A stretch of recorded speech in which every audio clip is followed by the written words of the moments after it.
So I got my temp switch in. I just have to properly wire this thing now. That ground wire, basically the relay, the ground side is going to go to there, and this one needs to go to a keyed source. Then that's my battery power, to which I should have a fuse in there, but yeah, we got that going. I noticed, I'm pretty sure it's my valve covers that are leaking, so I'm going to pull them off, just slap some silicone around, because I think that's where I'm losing a bunch of my oil. Seems to be leaking out the back of the block. So I'm going to pull those off, silicone the crap out of them, and try that. And then, well, I did my tires already. So winter's upon us. Well, it's supposed to warm up, might dry out, but regardless, I need these. The bias plies are junk in the winter. Heat feels good. So, yeah, gonna do a couple of those things and see where else I get in here.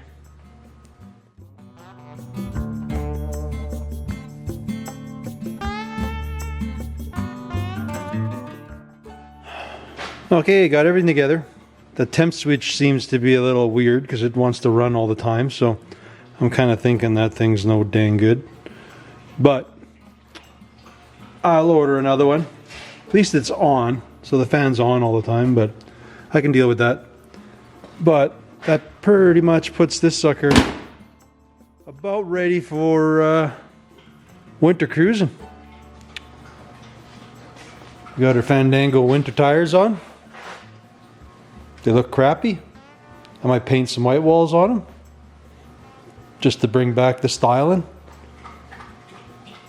Maybe find some old Dodge dog dishes for them. I think that's what'll pop on there. I don't know if that would suit the car, but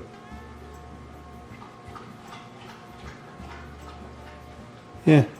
But I guess that does it for this one. Winter ready.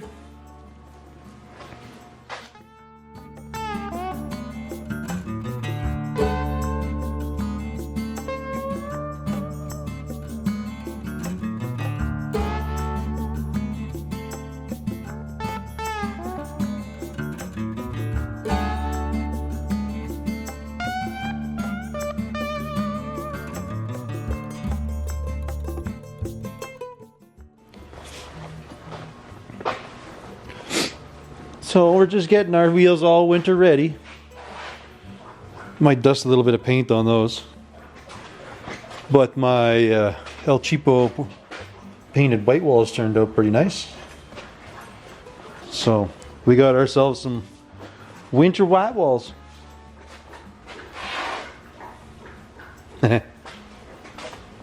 On the winter cruiser. I also threw some plates on the old International, so I got her going. This tire's going flat, so I'm going to pull it apart, see what's going on there. Other than that, just going through all the bits, checking all the fluids and everything else. I have to find another battery. I just have the one out of my T in there right now, so it doesn't fit in my battery box very good.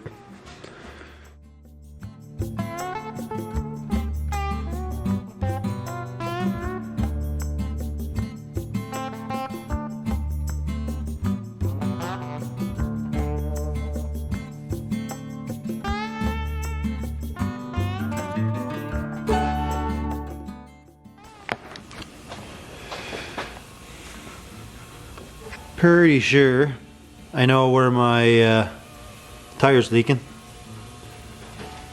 May as well check to see if both sides are doing it.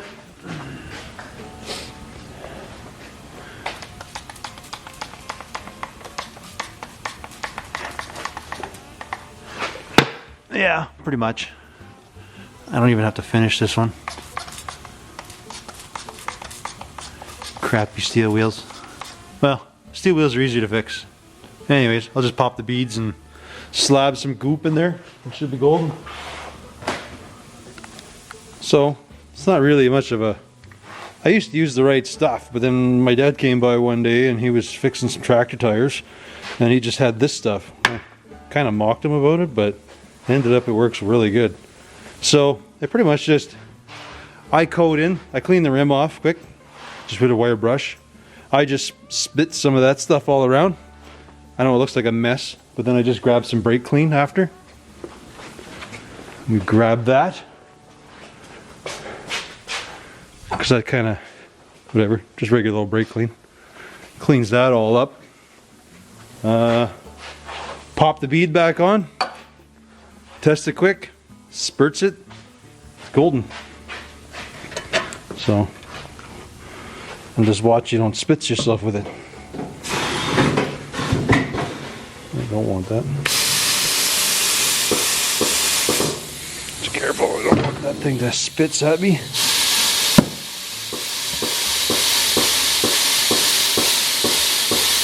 Good to see. All sealed up. I don't know. It's cheap. Again, I used to have the right goop that a guy would use, but I don't know. You can buy a can of that and you can undercoat your car and fix tires, so worked for me.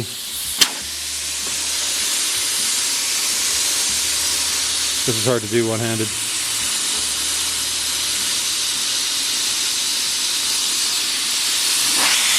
So we'll fill her back up after again.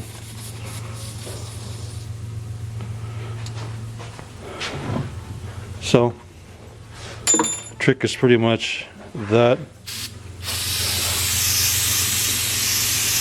Give everything a little brake clean. Hit her with an old rag. Clean. In my case, an old towel.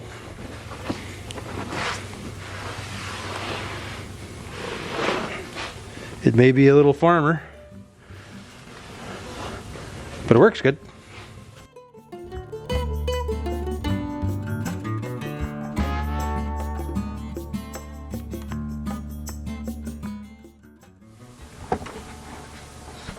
Well, I go pull this headlight out because I got a burnt out high beam, but it turns out one of the little prongers there kind of busted off.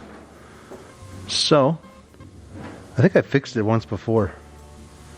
So I'm going to clean this up. I'm going to solder it back on again. And yeah, cheap fix.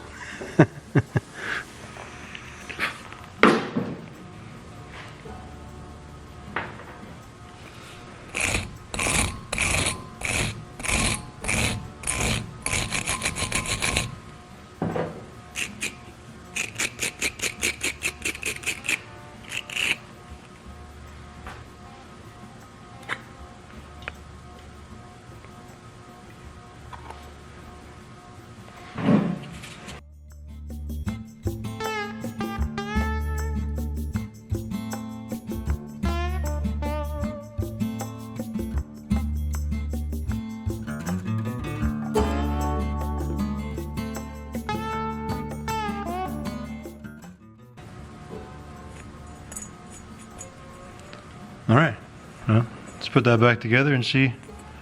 I should have high beams again.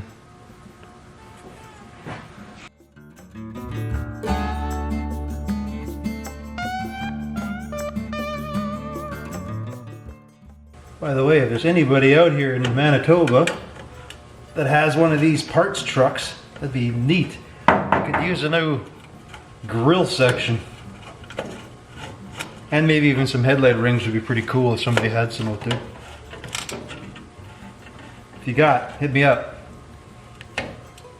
Let me know how much you want. Cool. Okay, let's see if these work.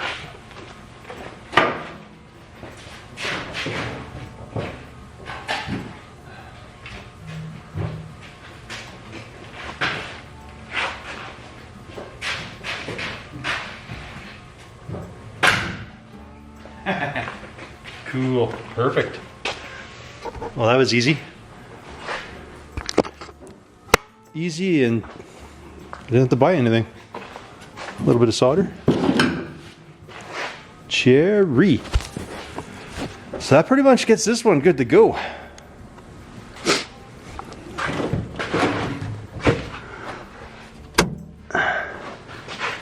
Now, this one, the fuel gauge stopped working, so well, it works at full. There's like this big dead zone in that sender, so I'm going to see if I can hopefully fix it. And it does have a bit of a fuel leak when she's full. So I don't think there's a vent on top. It's coming from the top of the tank, and I'm pretty sure it's not coming from the sender. So I have to figure that out. But the nice part about the Dodges is you don't have to drop the tank to get to the sender. That is one thing they got going on here. Check this out. Bang! We are right at the sender. The screw broke, so I had to solder the wire on there. So that's another problem I have here. But anyways, I'm gonna get that out and see if I can see what's going on with the sender.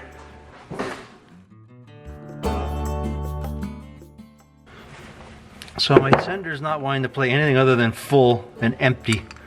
So I'm gonna try taking this apart and see if I can see something in there that's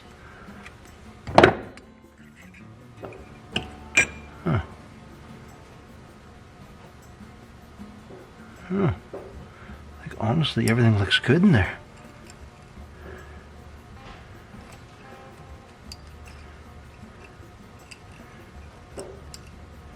I don't see why it doesn't, you can see it's pretty straightforward. This thing goes up and down this thing. And this just has different resistance on there. So it's doing everything it should. Somebody's fixed it before too. I just gotta get a ground on this thing. Let's see if it'll read half a tank here. Maybe I'll clean that up a little bit, give it a little scuff. So I'm just gonna blindly sand this contact behind here. I'll do the same to this side of this thing. Alright, let's see what it says. See if it thinks I got half a tank now.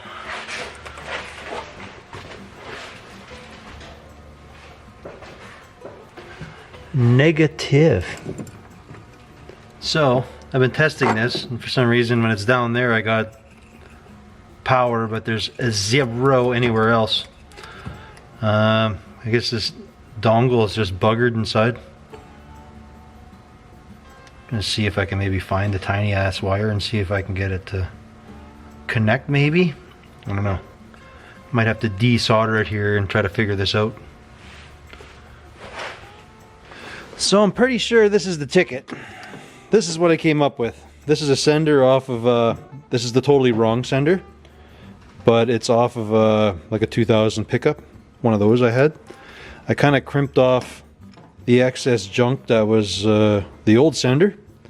I soldered the ground to the unit, and I soldered the other half of it to the top of the actual sender that was on there.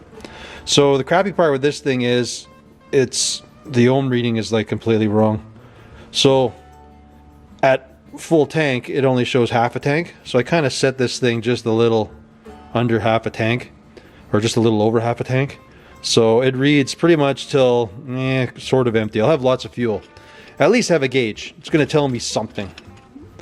I'll at least have a rough idea when I'm running out of gas. So pretty much I'll try it with that first time. When I run out, then I'll know what empty is, but I don't know. For now, from what I can tell from here in the gauge in the car, I'll have whatever, just over. At empty I'll have a quarter tank, which is fine by me. I'll just top it up, no big deal. Anyways, I'm gonna see if all this stuff fits in there. Oh, should be good. Put that all together and yeah, call her done.